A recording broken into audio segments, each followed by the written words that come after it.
Good to go.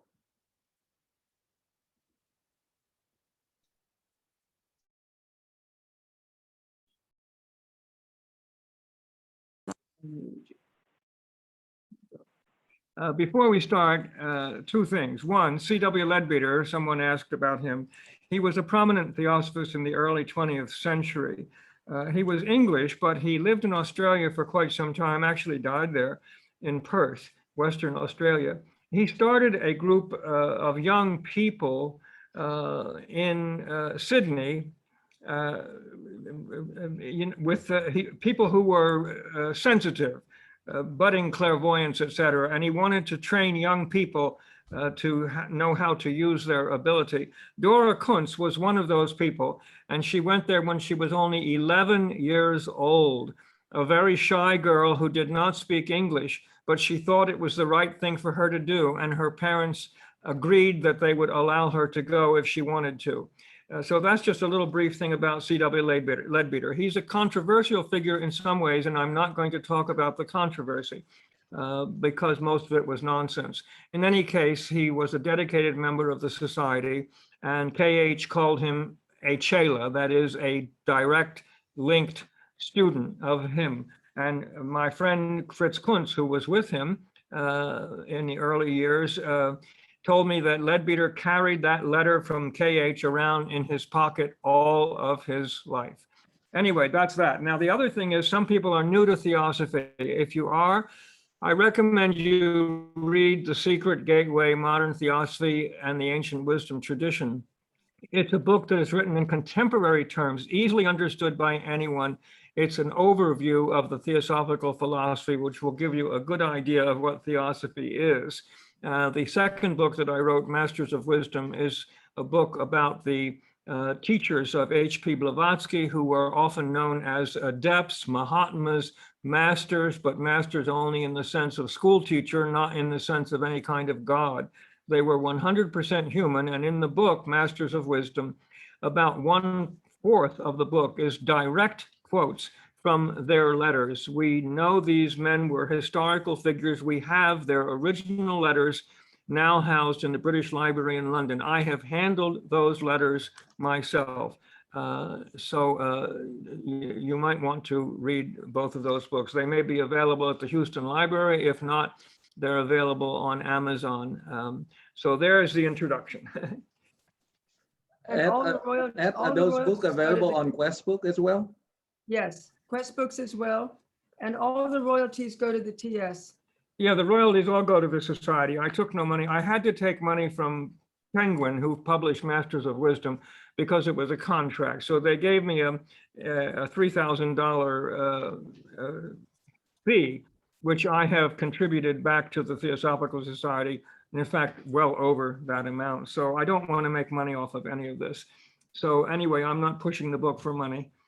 So anyway, if anyone interested in ordering the book themselves, if you order from Quest Book, there's a special, I believe 40 or 30% off, and it's a lot better deal than Amazon as well. So just go to questbook.com and order if you want as well. I think if you get the 40% off, I think you have to be a member of the Theosophical Society to get that 40%. You can check on that with the Theosophical Society in America. All right, we're ready to begin. About Dharma. Most people, I think you'll agree, don't care about or even think about any kind of purpose in life. It's enough to enjoy life, to find a good job, a loving mate, a happy family, eat, drink, and be merry is the standard ideal of most people, I think. At times of crises, however, even the most convinced materialist and hedonist often wonders why. That is a spiritual question. Not knowing where to search for the answer to that most fundamental of all questions, and believing perhaps it is unanswerable, most return to the customary search for happiness. A few search, and most of those who do are apt to accept one doctrine or another and only believe that the purpose of life is what they have been told. Both the Indian and the Theosophical philosophy suggest that there is a possibility of finding one's own purpose in life, not by believing something, but by moving in a direction that can lead to direct experience and knowledge of that purpose. The purpose of our life and the route to following it is called Dharma. Dharma has been defined in various ways in English, each definition being inadequate. It's been defined as duty, law, righteousness, religion, doctrine, essential nature. It is what is right for us. Dharma is linked to karma, action. That's what karma means, only action. And to morality, right action. Mrs. Besant, the second international president of the Theosophical Society, defines Dharma as the inner nature at its current stage of evolution, plus the law of growth for the next stage of evolution. It is linked to purpose. In near-death experiences, people often say that they returned because they had something to do. They had a duty to fulfill. There was some purpose in their lives and it needed to be completed. We had a dear friend by the name of Roz Wilson who had a sister that she was very close to named Elaine. And Roz, at the age of 11, had a near-death experience in a dentist chair when the mask used to give her gas was inoperative. She was nearly asphyxiated. She found herself outside of the body and saw people who had previously died. They beckoned her to go with them. She said, "I cannot go now. I have things I must do." She did not know anything about theosophy. She had a rather contemptuous view of religion. So she knew nothing of any of that. Yet at 11 years old, she knew it was not her time to die. She had some purpose in her life. She had something she had to do. Didn't know what it was, but she knew she couldn't go with those people who died. So Dharma is a kind of inner pressure prodding us toward self-fulfillment, toward inner growth, and the development of our human potential. It is always at work in human beings, but we have a choice as to whether we pay attention to it or not. Our future is in our own hands. When we do not heed the inner pressure, life gets more and more difficult. That is because the inner pressure, Dharma, is linked to and is an expression of law. In this case, it is the law of our own inner nature. The inner nature is trying to mold the outer, trying to express itself in the outer world. Evolution then can be seen as the gradual unfolding or revelation of a subjective state. It proceeds from within, without. Inner pressure molds outer circumstances. This is not just an idea in theosophy or Hinduism. Teilhard de Chardin, the paleontologist, Roman Catholic priest, wrote, "The saber-toothed tiger has the tooth of a saber-toothed tiger because it has the soul of a saber-toothed tiger." Plotinus in the Aeneid wrote, "Those who believe that the world of being is governed by luck or chance and that it depends upon material causes are far removed from the divine and from the notion of the one." Jacob Burma, Signature of All Things, wrote, "The whole outer world and its forms are a signature of the inner world." And in Hamlet, Shakespeare wrote, "There is a divinity that shapes our ends, rough hew them how we will." And an ancient African proverb says, "Coming events cast their shadow before them." If coming events are said to cast their shadow before past events, cannot fail to leave their impress behind them. That was by H.P. Blavatsky. If coming events are said to cast their shadow before, past events cannot fail to leave their impress behind them. Now, neither Dharma nor karma are fatalism.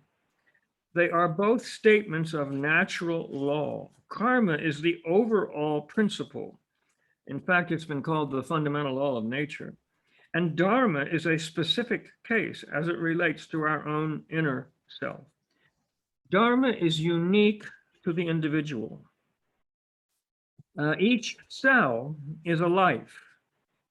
Each cell in our body has its own function, its own Dharma. Yet its own Dharma also functions for the good of the whole. Just as no cell or organ could ever do the Dharma of another, so no individual could ever do the Dharma of another. Dangerous is the Dharma of another. Each life is unique. Therefore, the next stage of evolution for each life is unique.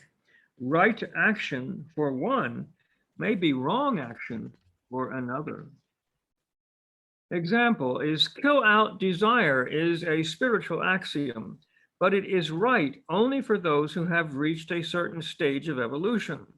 Mrs. Besant points out that in the early stages of development, the gratification of desires is the law of evolution.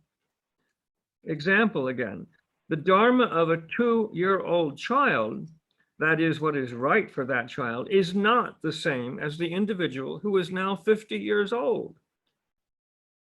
Gradually unfolding timing of Dharma is also important. While motherhood may be within the Dharma of a particular woman, she must not become a mother before the time is right. As Mrs. Besant says, if a child be born of a child, the babe suffers, the mother suffers, the nation suffers. Suffering results from grasping the fruit ere the fruit is ripe. Now to some examples of how karma links to Dharma. Let's say we're in a position of service. Having learned the rudimentary ethics of the 10 Commandments, the individual needs to become less self-centered. Simple service is a stage of development. The service may be to a religion, to a charitable cause, even to family and friends in need. But in all cases, true service is working for others rather than working for one's own personal benefit. So I might ask you now, if you want to contribute, what would you get if you were in a position of service, even if you were a slave or a waiter in a restaurant? What kind of benefit would you get? What would you learn from being in a position of service? Anyone?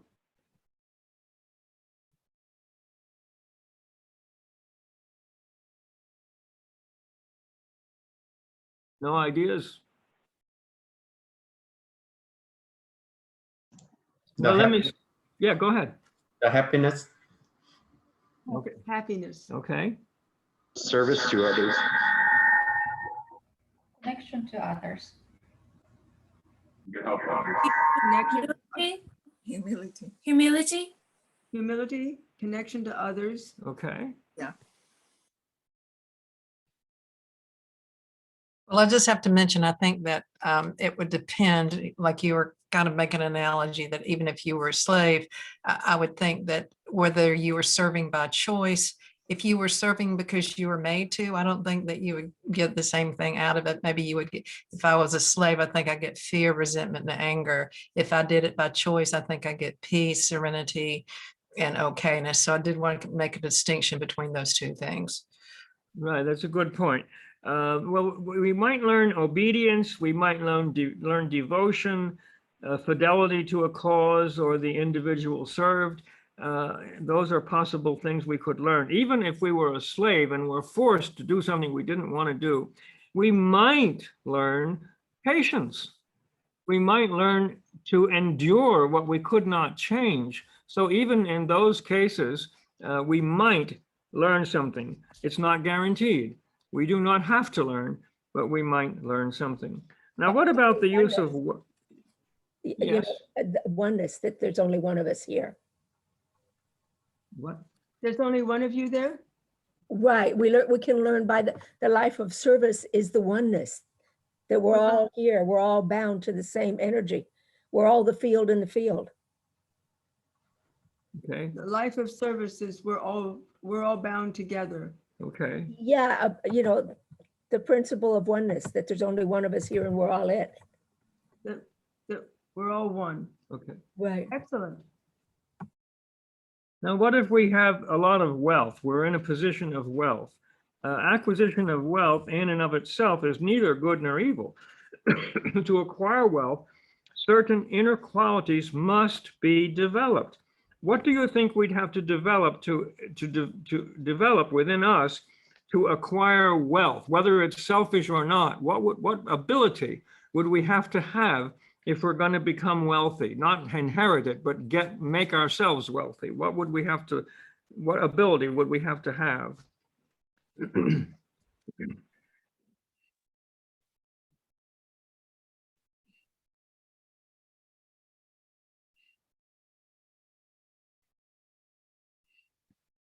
Inner discipline. Okay. Inner discipline, excellent. By the way, I repeat a lot of what you say because Ed is very hard of hearing. So I repeat, if I don't repeat it correctly, let me know. But that's why I repeat it. Thank you. Anything else? What about frugality, good intellect, ability to exact service from employees, fairness in payment of wages? If we weren't fair, we might get a strike. We might have employees quit. The fact that these qualities may be developed out of selfish motives does not matter. The important thing is the development of the qualities, which at a later stage may be put to use for the good of the whole. Okay, another example of how Dharma might help us to develop something. What about rulers and soldiers? Even though a soldier may be aggressive, even ruthless at times, the qualities being developed might include what for a soldier or a ruler?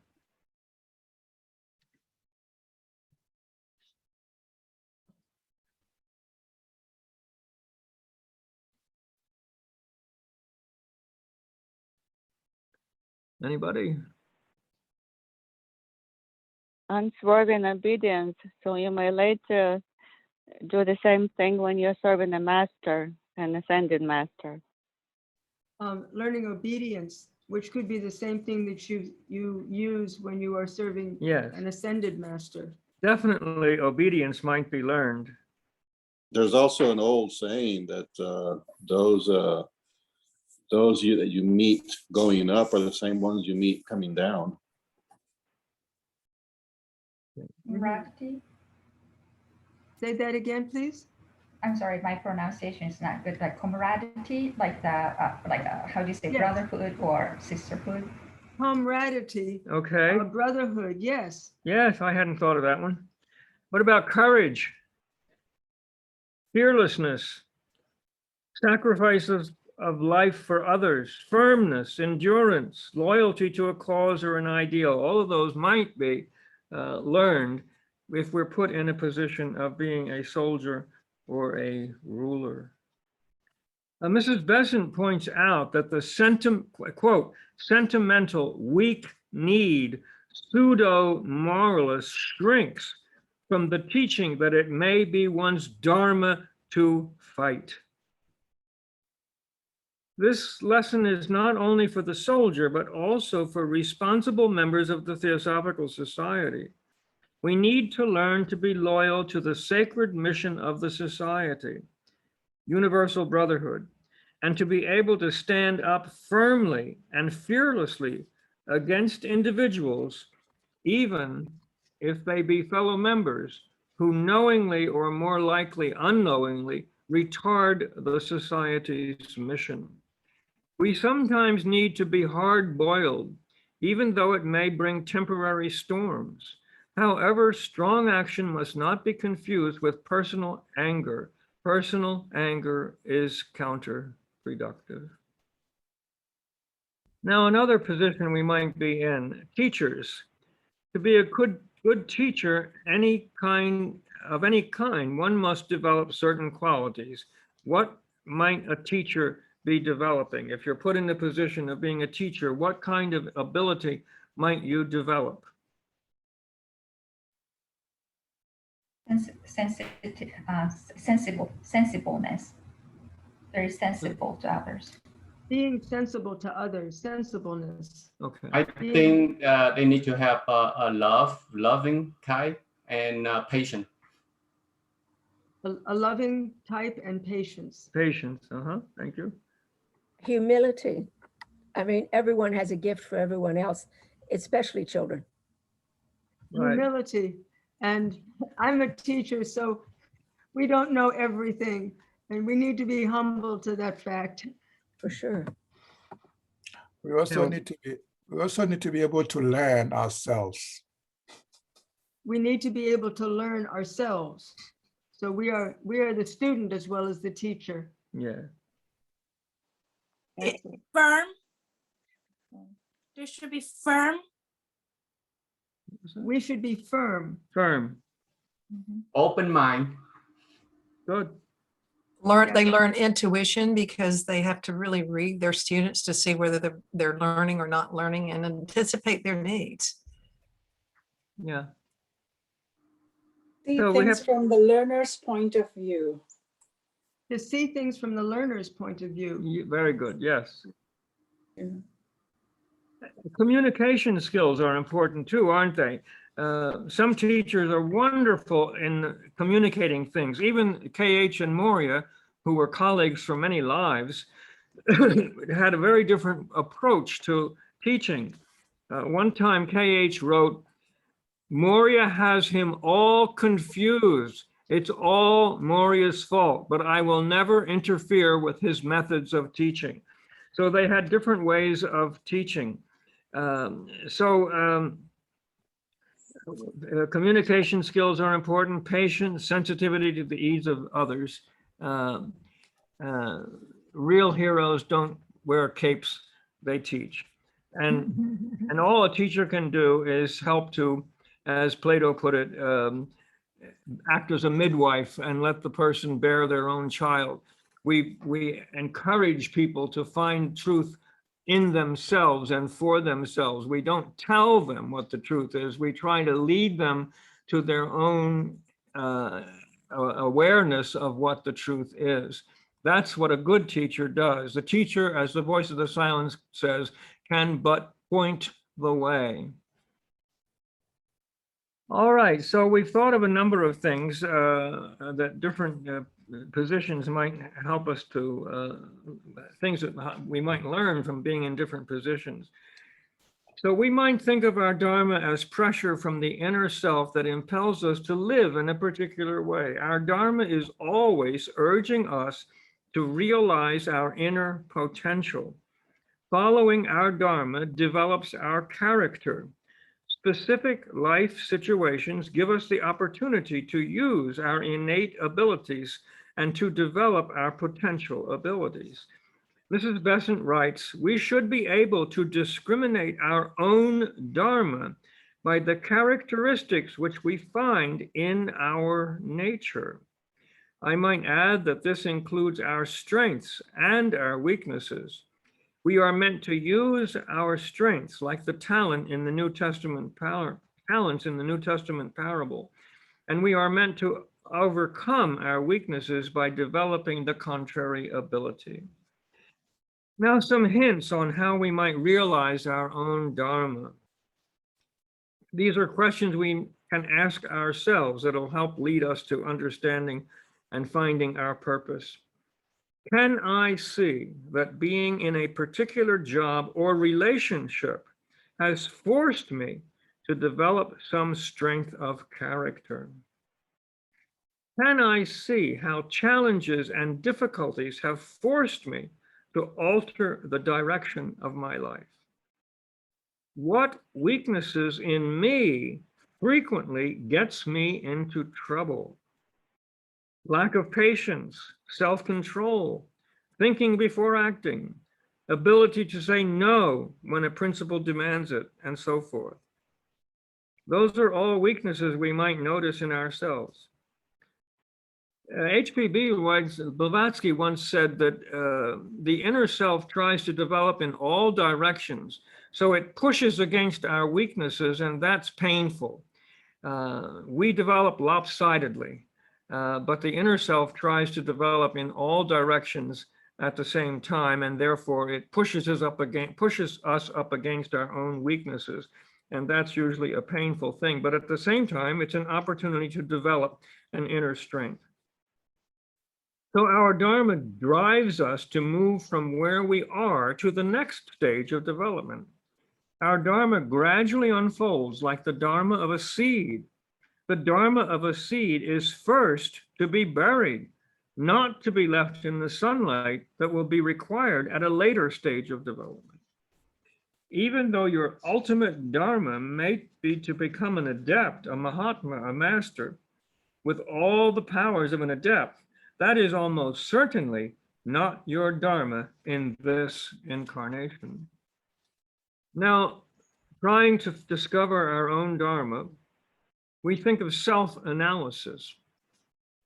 It is best not to overdo self-analysis.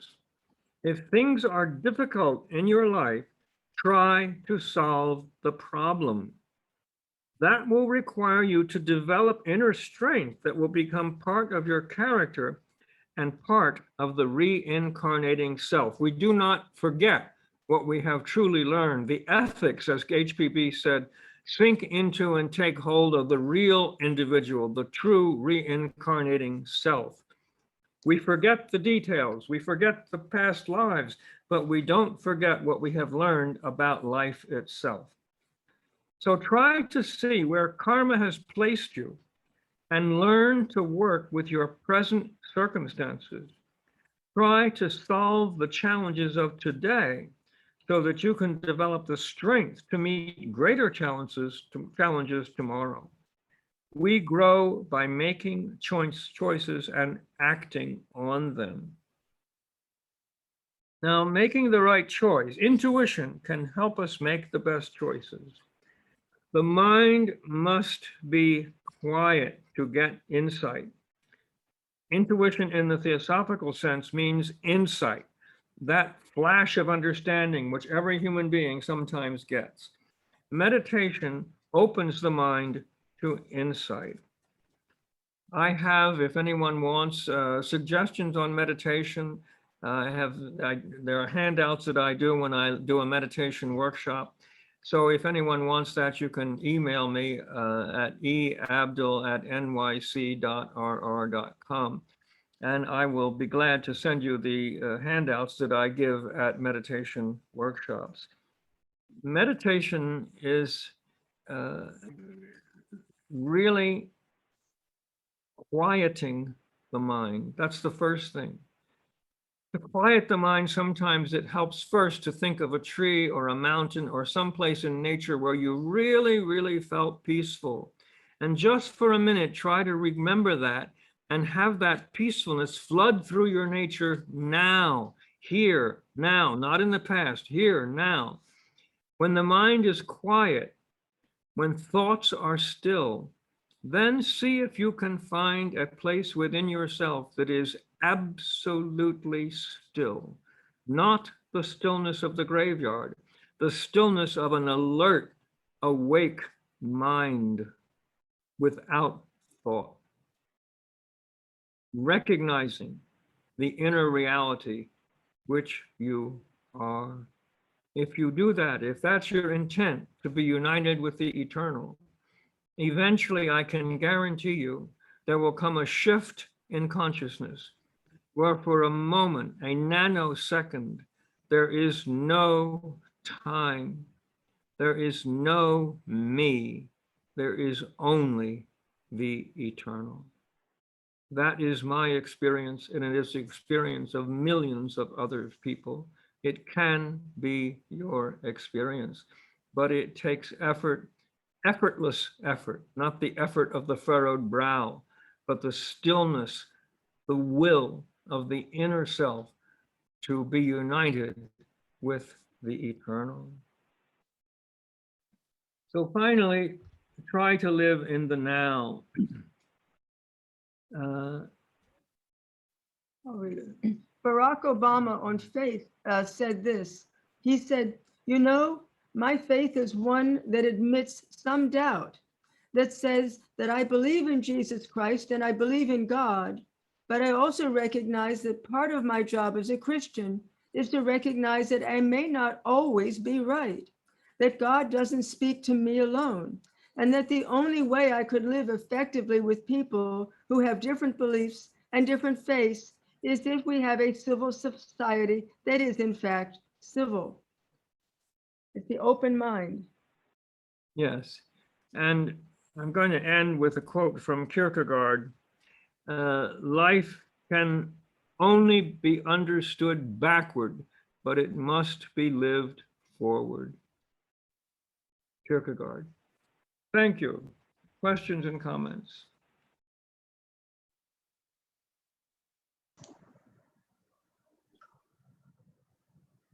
Yeah, Ed, this is Treat here. I see lots of, you try to explain Dharma in lots of words, but still, I couldn't really grasp what Dharma mean. That I can only summarize, is it karma is something that happened in the past, and Dharma is something that are driving you forward in the future? So it's essentially, in terms of the evolution, karma is the thing that's happening to you now based on what you've done in the past. And Dharma is essentially the opposite direction, going toward the future.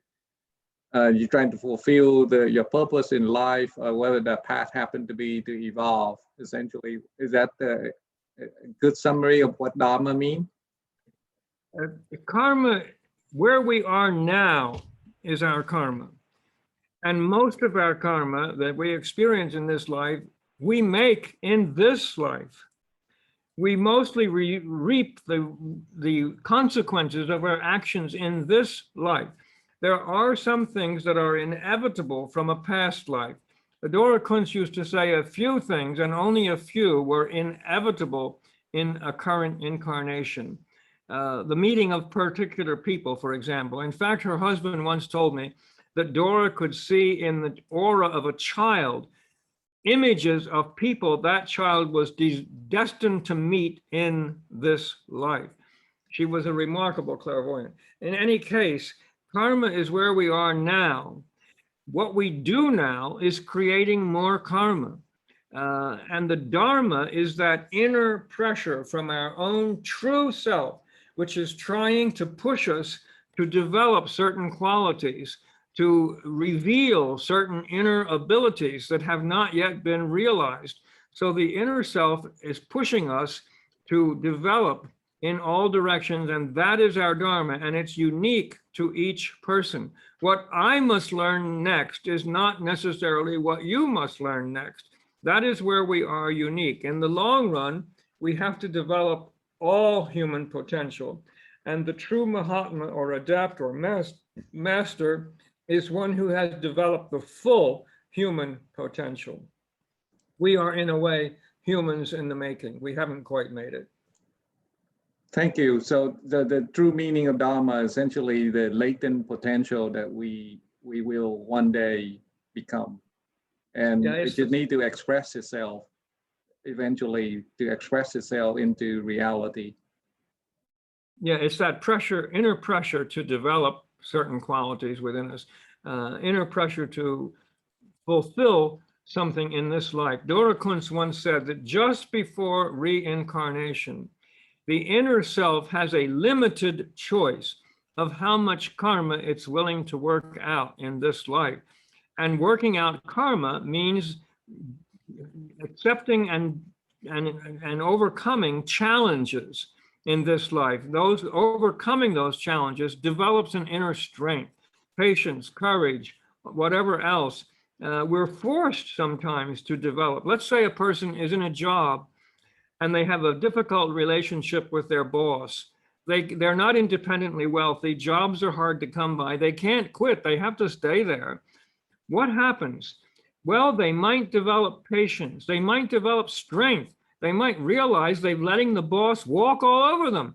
They might go into his office one day and say, Mr. So-and-so, we have a difficult problem here. We need to work together. How are we going to do this?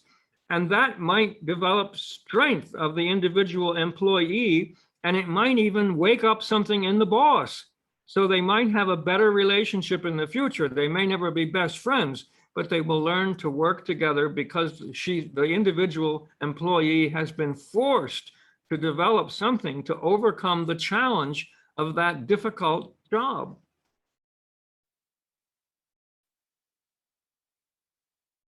Essentially, there are no easy definitions for either word.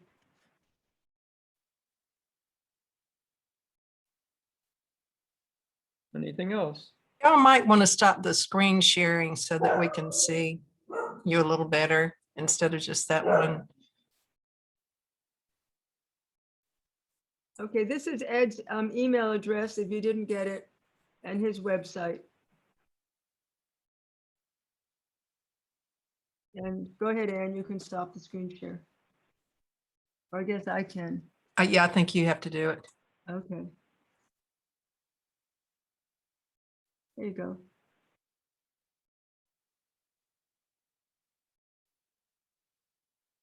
Okay, anything else?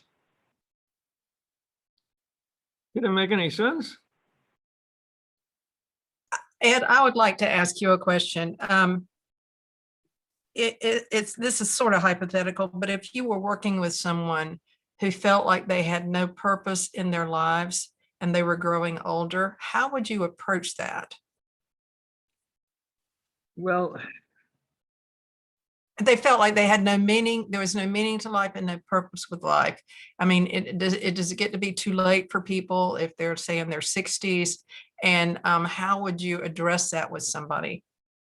well, I think the only thing we can do to help others is ask questions.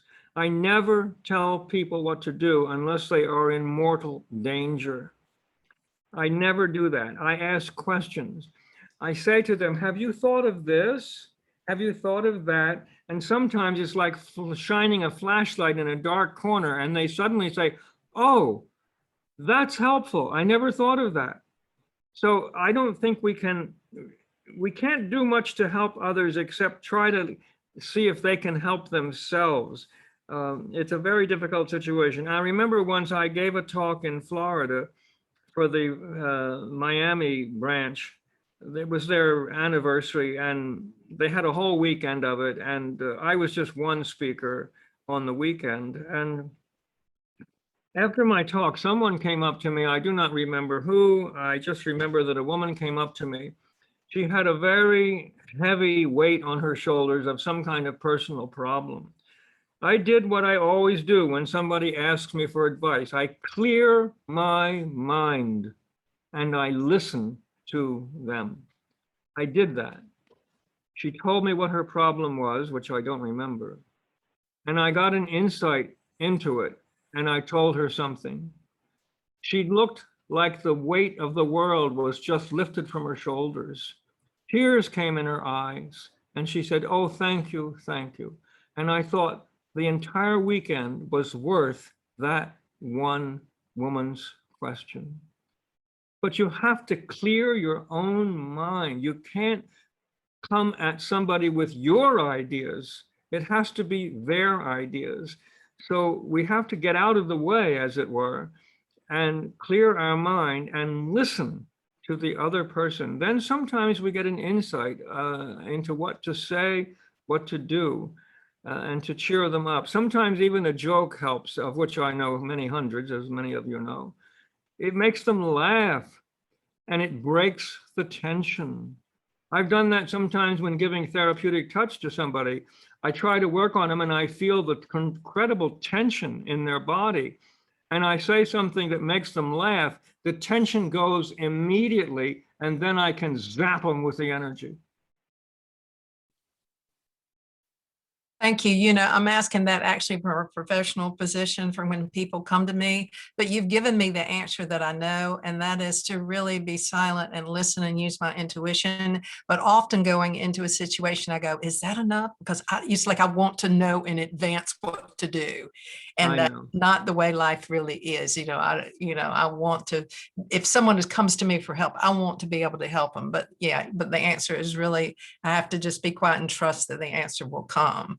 Yeah, that's true. It's true in therapeutic touch also. One must not be connected to the results. The best healers just allow the energy to flow through them, and they're not hooked to the idea of I must help. Dora said sometimes healers felt they failed when they didn't help the individual. No, no, no. You do what you can and you leave the rest to karma, to dharma, the rest of it. You can only do so much, and you do what you can and then you drop it. Dora was very much like that. She counseled people with the most horrible, horrible human conditions. I mean, horrible diseases, horrible psychological problems. She did whatever she could. And when she couldn't do any more, she walked away and she dropped it. She would say to her friends, let's go have ice cream. I mean, she was able to drop it because she had done what she could. You cannot try to do more than you're capable of doing, or you'll make things worse. So you do what you can and you leave it at that. That is really great advice for everybody who is any kind of ministering or a therapist or anything. It's really, really important not to be overzealous and to share what you think is right, because it may not be right for them at all. That's a good lesson to learn.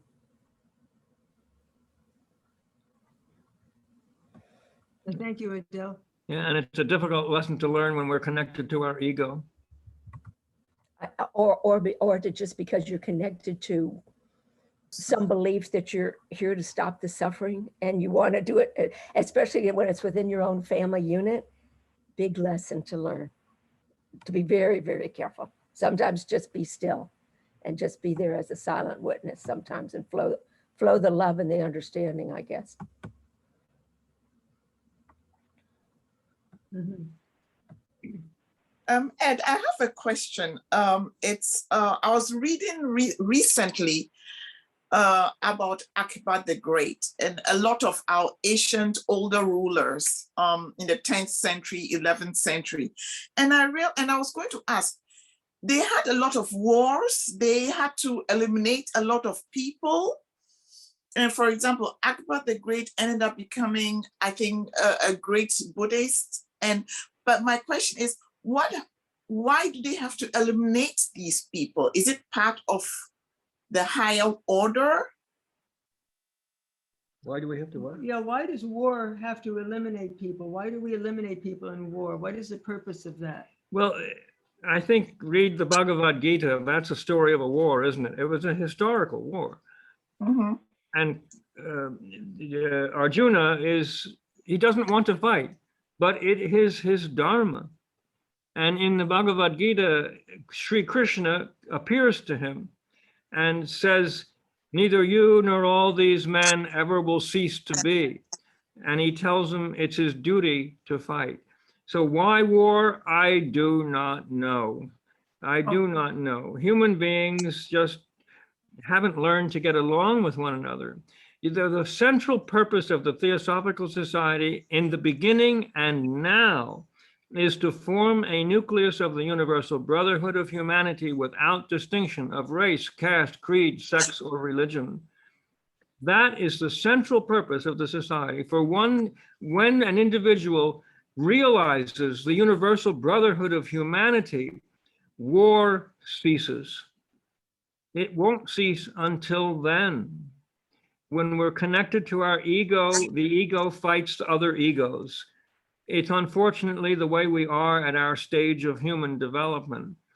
Eventually, HPB Blavatsky says that we'll all be a race of adepts, but that will not be for millions of years. You know, the theosophical view of the evolutionary process is in huge epochs of time. So there are said to be 5 different major stages of development, which Sinnett unfortunately called root races. Has nothing to do with race, it's human stages of development. And each of these stages have 5 sub-stages. We are allegedly in the 5th root race, 5th sub-race of the 5th root race, which is the development of mind.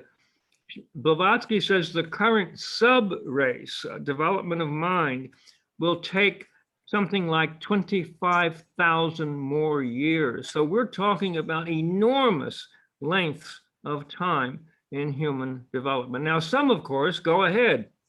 The adepts have already gone through all 7 stages of the root races. They have already passed those stages in development, because those stages are developmental stages. They're not necessarily linked to time. I mentioned about accidents. Sometimes when people are killed in war, it is an accident. Yes, in the Masters of Wisdom, there's a section on karma from the adept's point of view. And while many people in our modern society think that karma is tit for tat, that is, if I scratch a cat in a past life, a cat has to scratch me in this life. Not true. There are accidents. Karma is the universal law from which all other natural laws derive. So like about 5 years ago or more, I tripped and fell and broke the left knee patella. It was just a minor fracture, so I only had to wear a brace. I didn't have to have surgery. That was not necessary. That didn't mean I broke somebody's knee in a past life. It just meant I tripped and gravity pulled me down. That's karma. Karma is the natural law, you see. It's the law of motion. If a child falls off a cliff, the child dies. If a criminal falls off a cliff, the criminal dies. It has nothing to do with good or bad or ethics. It's the natural law. So there are accidents, and KH wrote that if there is an accident, like maybe a plane crash and 300 people die, it's not the karma of every person in that plane to die. They've died before they completed their Dharma. KH says in a future life, recompense is made. He didn't say how, but eventually it balances out. Oh. Oh. Okay. Interesting. Thank you. Oh, you're welcome. When are you going to come visit, Astra? Before the end of the year. That would be lovely. Wonderful. Yes, absolutely. Good. Well, it's lovely seeing you all. In some ways, the pandemic has given us opportunities, hasn't it? This has been wonderful. Thank you so much. It's been lovely. And someone posted, so in some ways we're all, I wasn't following the chat. So we were all members of the current race. Yes, we are. Okay. We are, but some people have gone on ahead. Yeah. That's entirely new to me. I don't know I don't have any vocabulary for what you're describing now. So I'm asking because that's a new concept. Yeah, the stages of development are the first 2 stages, called the first 2 root races, were non-physical human beings. At the middle of the 3rd stage of development, called the 3rd root race, we became physical, incarnate human beings. We learned to walk. We learned to stand on 2 feet, and that's why we have back problems. Then the 4th root race was Atlantis. We developed the personal ego, the emotional nature, the mental emotional nature. The 5th root race is the development of mind. The 6th coming one will be the development of intuition, which in the theosophical sense means insight. That is, allegedly, we will be able to turn our attention to some subject and get it immediately without all of the experimental processes we have to go through now. This is the stage the adepts are at. They are able, they claim, and I believe them, they claim they are able to get every first truth. They can put their attention on something and immediately get an insight, a flash of understanding, and know the truth. Eventually, we all get that once in a great while, don't we? We get a sudden flash of understanding about anything. We suddenly understand. 1 minute we do not know, the next minute we know, and there's no measurable time between the two. So we get a flash of understanding. That's called insight or intuition in the theosophical sense. And allegedly, just like eyesight, the majority of human beings will eventually, according to the theosophical philosophy, get that kind of ability. And then the seventh root race, I don't think we can even talk about. It's too far away. It possibly is the development of spiritual will, but I do not know. Thank you so much for answering that question. I'm fascinated. That's really beautiful. Just going back, there's a ton of questions in here. We weren't watching them very closely. Someone mentioned the Socratic method. It's a wonderful method. We've done experiments with that in the Theosophical Society. Most times it degenerates into a discussion. But what you do is one person is facing another person and they make a statement. Why do you believe in reincarnation? And the other person answers. And then you point out flaws in their argument. Well, what about this? What about the other thing? And suddenly, or gradually, really, the individual realizes how little they really know. It exposes our ignorance. It must not degenerate into a discussion of ideas. Rather, it is a questioning, question, and let the answers come, which will produce more questions. That's the Socratic method. And it's very enlightening and it's very difficult to do. Another person has posted, I get gratitude and some joy from service, from Lee. I think that's true for a lot of us, especially for Theosophists. Yes, it's a side effect, isn't it? It's like therapeutic touch. Sometimes people will ask me, I'll say, do you want me to give you a therapeutic touch treatment? And they'll say, oh, I don't want to take your energy. And I say, don't worry, you're not going to.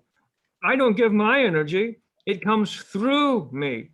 And I feel better afterward. That's a side effect. I don't do it to feel better. I do it to help someone else. But in the process, I feel better. It's a side effect. Happiness is a side effect of doing what you enjoy, isn't it? It's not something, it's not an entity you approach. You can't find happiness. You have to do what you love, and happiness is the side effect. It's the result of what you love doing. Several other comments about things that you learn from challenges: financial responsibility, how to regenerate energy, personal courage. Yeah. Okay. Helen mentioned the art of war, selflessness, the Yeah. warrior's mind. Yay, it reminds me of Jungian ideas, warrior mentality and shadow work. Yeah. Acceptance, Dharma, in the sense seems to mean who I am, why am I here? Purpose in life, that is part of it. I experienced that time is a social construct. That sometimes time goes fast and sometimes time goes slow. Yeah, psychological time does not move in the same way as chronological time. You know, in the beginning of the Secret Doctrine, there's a shloka, a verse says, time was not, for it lay asleep in the infinite bosom of duration. What a beautiful statement. Modern physics seems to agree. Time is based, chronological time is based on motion. So if there's nothing to move, there's no time. And in meditation, you can reach that point of no time. It is reachable with effort, with effortless effort. Someone said karma is the law of attraction and dharma is purpose. I think karma is both the law of attraction and repulsion. Yeah, karma basically just means action, and every action has a reaction, doesn't it? We know that in the physical world, but it's also true from a theosophical view of the emotional, mental, and spiritual world. Every action has an equal and opposite reaction. And when we finally learn how to not create more karma, then we are free. And we have a comment in Chinese Buddhist teachings, Dharma has a lot to do with virtues, good credit in the bank. Maybe this is a limited view of the concept. And she mentions also spiritual DNA, not just the physical DNA. Yeah. Another way of looking at it. Dharma, the path of right action. It is unique to each. Yes. Lots of sense. Wonderful lesson. Thank you. Inception. Humor is the antidote to tension. Yeah. I like stories that have lots of meaning. The mantra I was given during the healing, I am doing nothing to create karma, free will.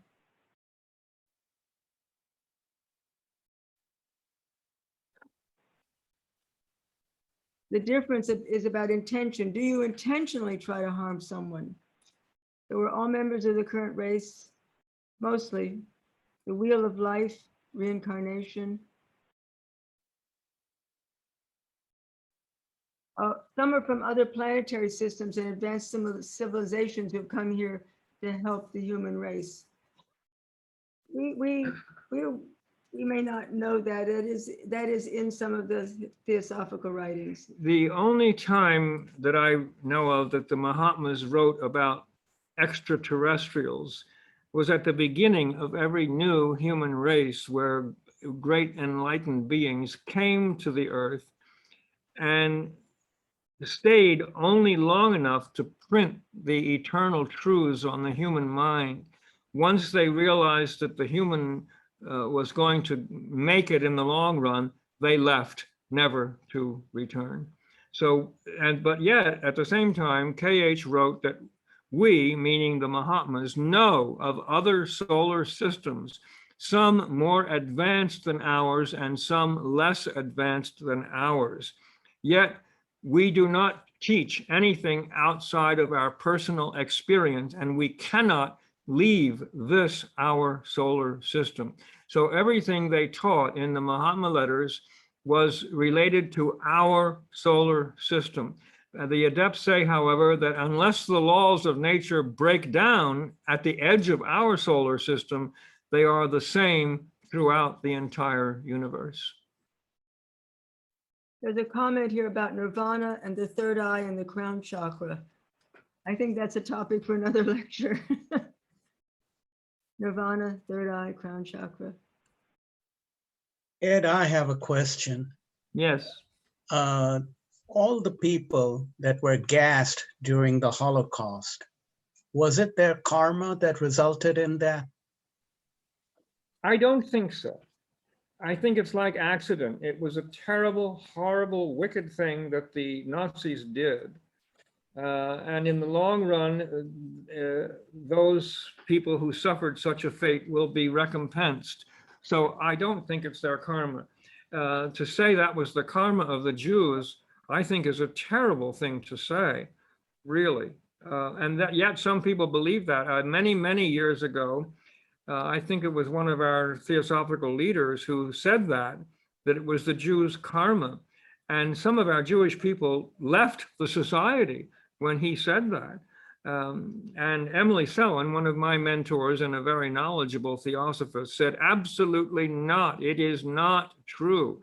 Someone who is murdered, it's not their karma to be murdered, you see. You fall and have an accident, that's not necessarily your karma, and that is in the sense that you did something to deserve that in a past life. It's just the karma in the sense of the laws of motion. The fact that the earth spins on its axis is karma. The fact that it goes around the sun is karma. We human beings are so egocentric, we only think it refers to us as human beings. No, it's the whole of nature It's the laws, the sum total of the laws of motion.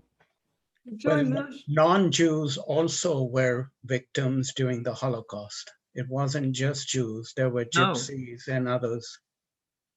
No, it was others. It was Theosophists were on the list too. The past presiding, the regionary bishop of the liberal Catholic Church in this country was born in Holland during the Second World War. And I asked him about it, and he said, well, the Nazis shut the Theosophical Society down. They certainly weren't going to have a society dedicated to universal brotherhood.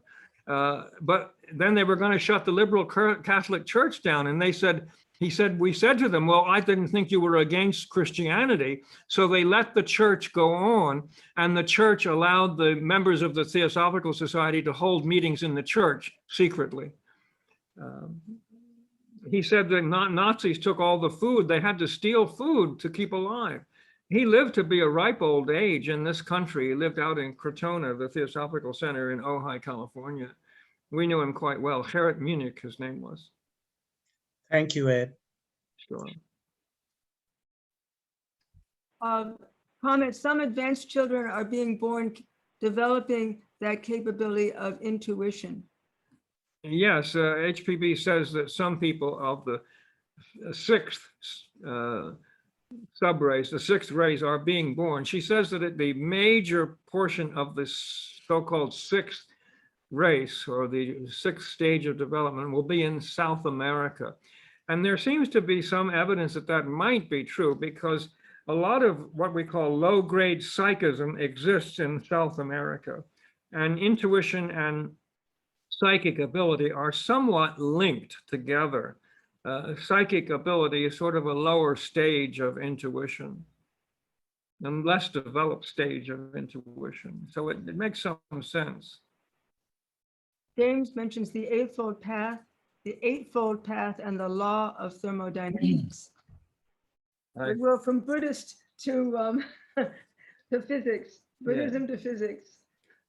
Yeah, Mary can comment on science. I'll save that for another time.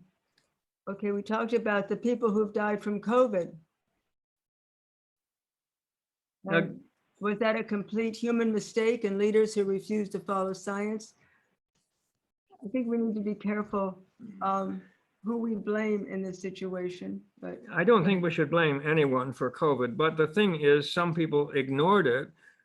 Some people who should not have ignored it did ignore it. Some people said, well, the vaccinations were all a trumped up case of trying to get information from you or something. They died. But one person who was about to die said he made a terrible mistake not getting vaccinated. So again, it could be the karma of an individual in some cases. In many cases, it could just be an accident. It could be something that was not in their Dharma. We do not know. We must be careful not to think we know what the karma is. We had a dear friend in the society who developed breast cancer and eventually died of it. And someone told her, oh, she had breast cancer because she was resentful. So now, in addition to being concerned about her physical health, she had a psychological dilemma and she felt guilty. What a terrible, terrible thing to say to somebody. You do not know what the karma of another person is. Never pretend you do. You don't know. So admit your ignorance.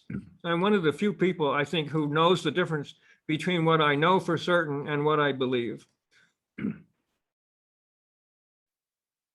So down to the bottom, instead of questioning purpose in life or intentions, how do your motives play a role in karma? So how does motive play a role in karma? Motives are incredibly important. K.H. once wrote, motive to us is everything. What you intend to do is more important than what you actually do. Now, I think the reason the motive is so important is it depends on where the motive comes from. If Ed, the personality, the ego, intends to do something, the karma comes back to Ed, to the personal ego. If the inner self intends to do something, has a motive, then that reaction from that comes back to the inner self, to the one. It does not come back to the personal ego. So I think that's why motive is so important. It depends on where the motive originates, from the personal ego or from the inner self. And we have a last comment here. The only thing I know is I know nothing, by Socrates. Yes, he did say that. Yes. He And said if the interesting thing is that science doesn't talk about facts. Science talks about theories. it used to talk about it. It used to talk about facts, but now it's the theory of relativity, the theory of quantum mechanics. So science is realizing that we know for right now, this is probably true. It seems to work, but it might not be true in the future. So it's a theory. Yeah, so many of the theories which they thought were eternal truths have turned out to be false. So now they're cautiously saying the current theory is rather than the fact is. And the Theosophists should do that too. There is no religion higher than truth. That means it's above our opinions.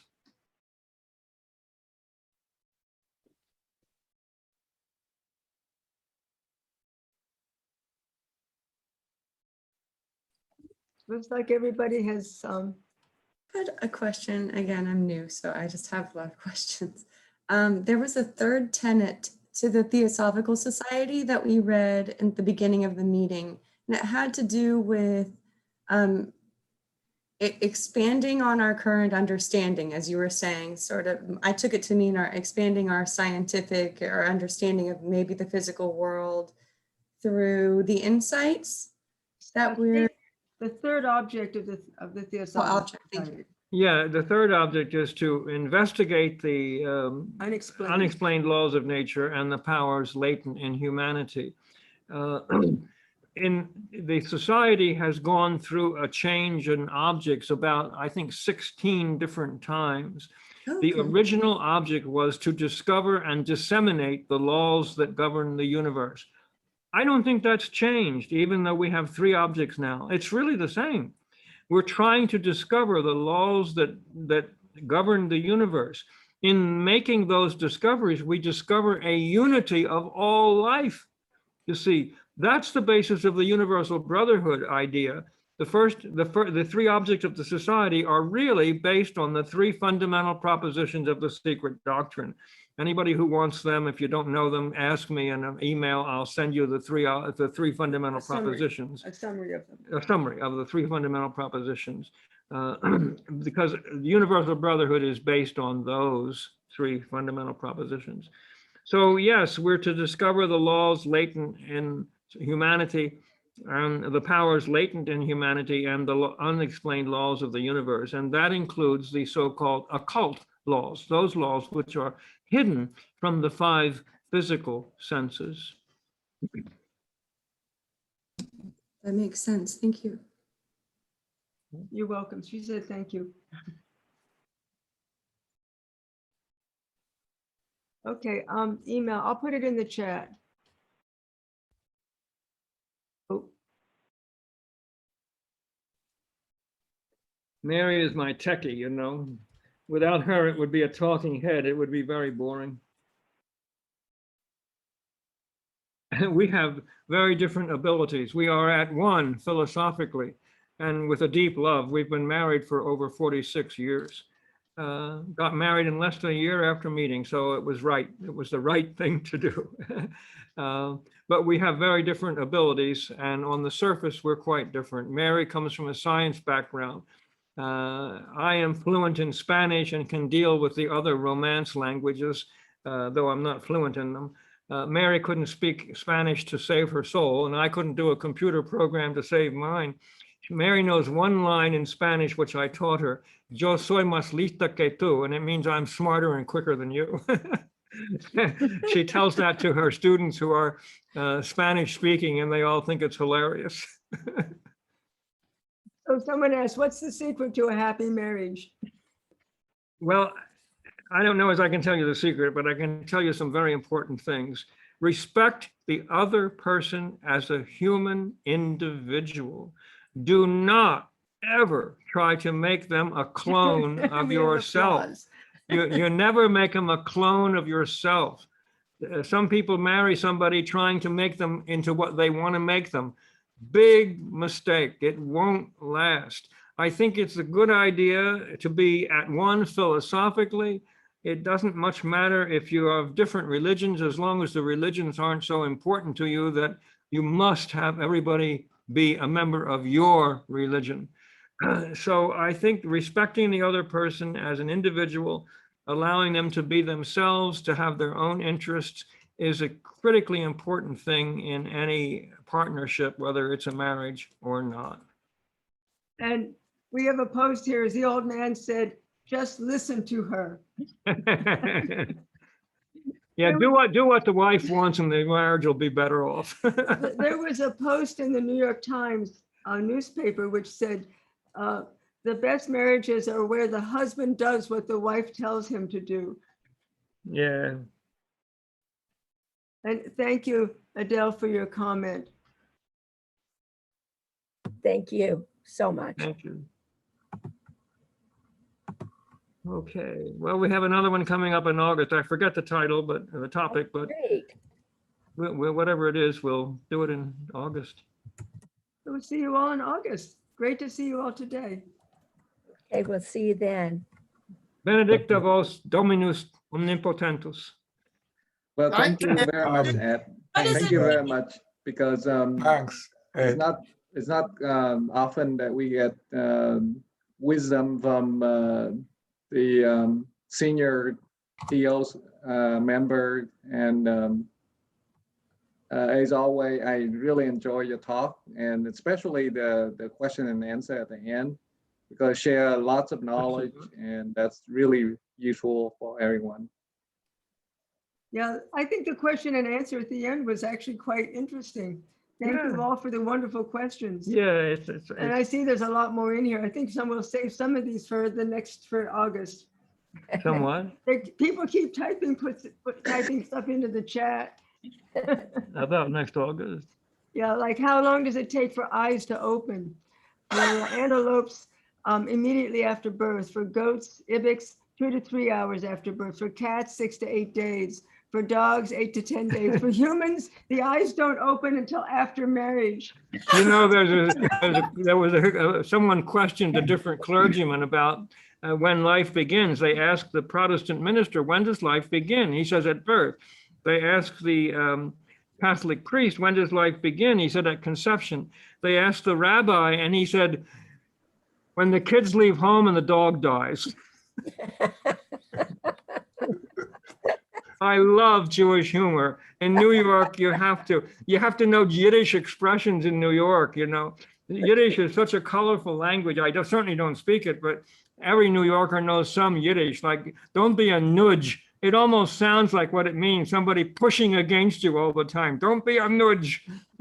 There's a story of a man who, when he was a boy, he had a dear friend, another boy, and they grew up, and the one boy became a member of the mafia, and the other one became a rabbi. And the rabbi said to the God, kept praying to God, why, God, why? You treat Maury so good. He's healthy. He has a good family. He's wealthy. Me, I'm sickly. I have a lot of problems. Why do you treat me like this? And finally, here's a voice from heaven saying, it's because you nudge me so much.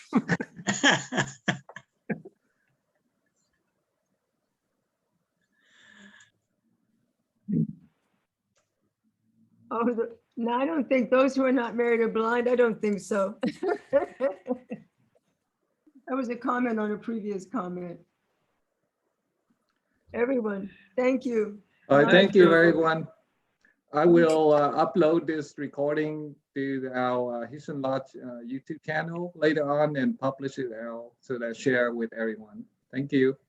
Thank you, Ed. Thank you, Mary. It's very good presentation. And we learned a lot from you. Thank you so much. Yeah, when you send me the link, I'll send it to my friends who weren't able to do it.